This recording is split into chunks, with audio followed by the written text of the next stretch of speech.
cratère qui est toujours dans la lumière, alors que le cratère là-bas est toujours dans l'ombre.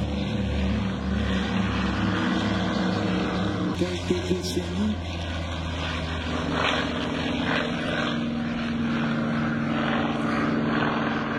Qui feront que dans cette histoire d'il y a 80 ans, pour symboliser la bataille du Pacifique, voilà deux des avions les plus importants qui ont fait que cette Seconde Guerre mondiale, le deuxième conflit mondial,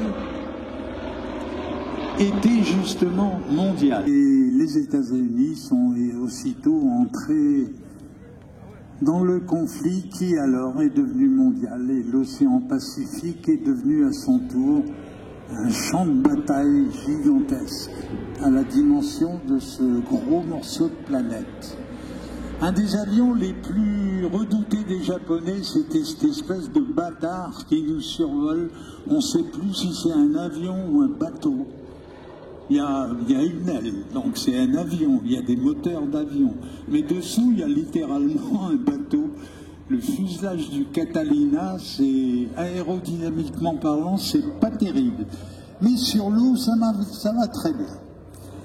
Et donc, les gens qui pilotaient ce truc-là étaient moitié marins, moitié aviateurs, parce que le Catalina était un avion, un hydravion amphibie, de patrouille maritime à très très très long rayon d'action. QANTAS. Et il y a plein de gens qui se disent ça veut dire quoi? QANTAS, ça veut dire Queensland and Northern Territories Aerial Services. Les services aériens du Queensland et des territoires du Nord. Et donc QANTAS à l'époque, compagnie civile, avait une petite flotte de Catalina comme celui-là. Et à l'époque, ces fabuleux hydravions avaient une telle autonomie qu'ils avaient une ligne aérienne qui partait de...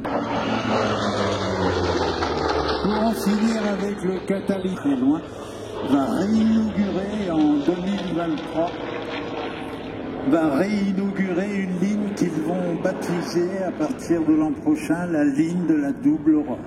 C'est bien. Celui-là, par contre, il ne voit pas le soleil se lever deux fois, il n'a pas assez de carburant pour ça, pourtant c'est aussi un avion remarquable. C'est l'avion synonyme de la guerre du Pacifique et de l'océan Pacifique. Donc il y avait plein de pétrole dans cet avion.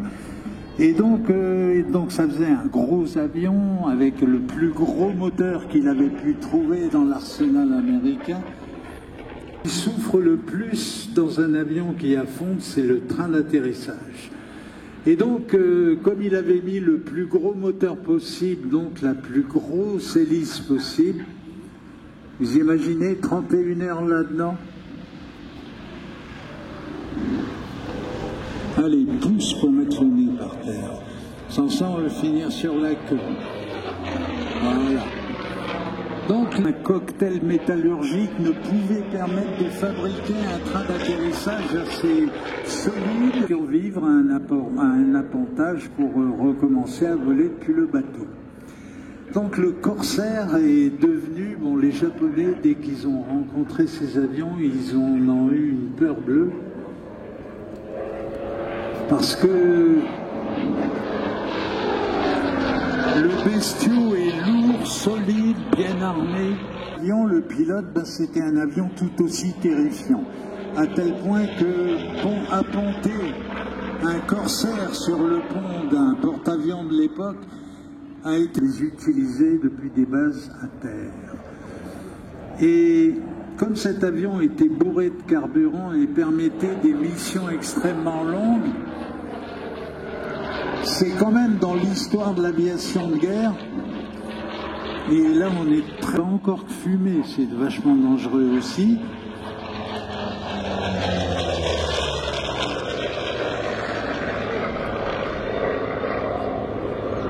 On vous fait décoller alors que vous n'avez même pas le permis de conduire, parce que la réalité c'est quand même ça, c'est qu'un tas de gamins à l'époque à qui on confiait des missions extrêmement longues Train sorti, cross sorti, volet sorti.